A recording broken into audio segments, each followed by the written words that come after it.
प्रदोष काल में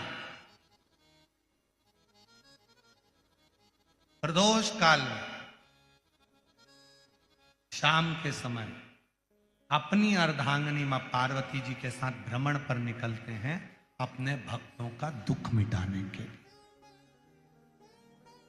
प्रतिदिन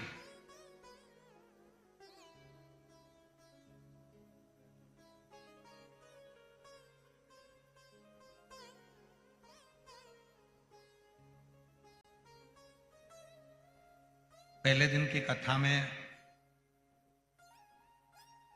श्री प्रकाश भाऊ जी की धर्मपत्नी श्रीमती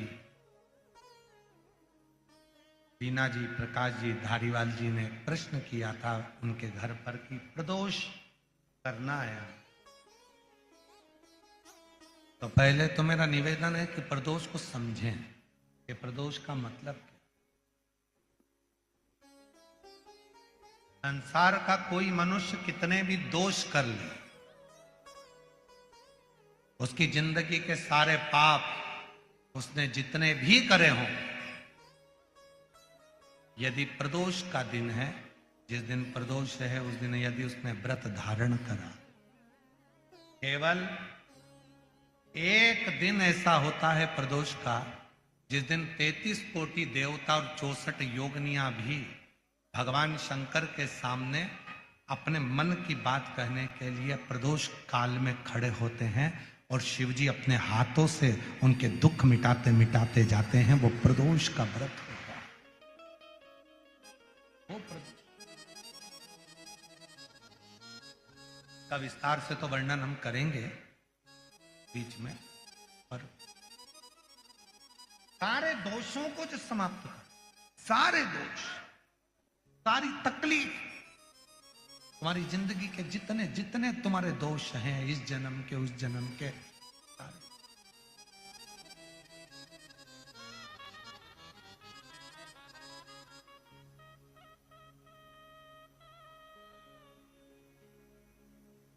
और जब भगवान शिव से आप निवेदन करते हैं, प्रार्थना करते हैं, उनसे अपने मन का भाव कहते हैं, प्रार्थना करते हैं, निवेदन करते हैं, तो शिव उसको स्वीकार करते हैं। स्वीकार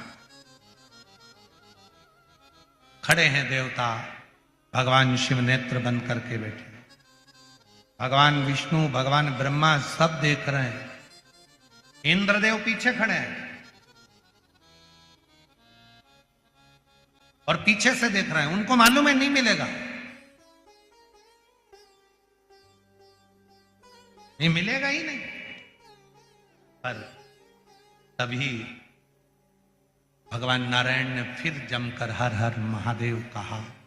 और देखो, सतयुग में, त्रेता युग में, द्वापर में और कलयुग में, इन सब में बड़ा अंतर है। सतयुग में, त्रेता में, द्वापर में भक्त को भगवान के दरवाजे जाना पड़ता है। केवल कलयुग एक ऐसा है जिस कलयुग में आप भगवान को पुकारते हो तो भक्त को भगवान के पास जाना नहीं पड़ता, भगवान भक्त के पास दौड़कर आता है।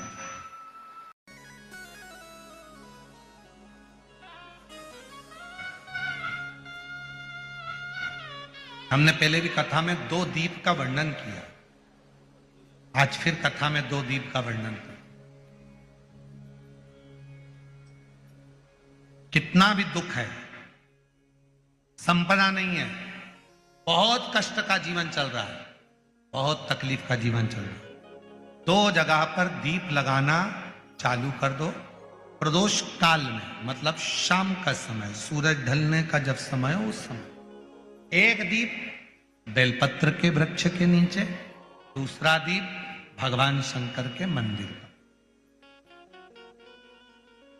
प्रदोष काल में जब ये 2 दीप लगना प्रारंभ हो जाते हैं तो भगवान अपने चारों हाथों से आपको संपदा देना प्रारंभ कर देते हैं। वो कुबरेश्वर महादेव बनकर धन वैभव देना प्रारंभ।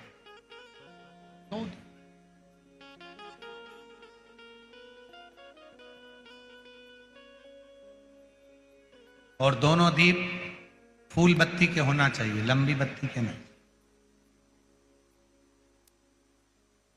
एक लंबी बत्ती होती है, एक गोल बत्ती होती है, फूल बत्ती। दोनों दीप फूल बत्ती दोनों। मां सती ने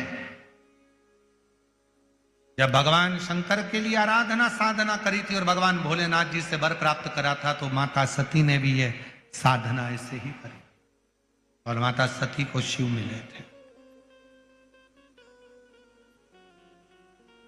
दक्ष प्रजापति ने शिव जी का अपमान कर दिया था और भगवान शंकर, देव अधिदेव महादेव भगवान शिव वो अपशब्द कह दिया। सती माता दक्ष प्रजापति के यहां जलकर भस्म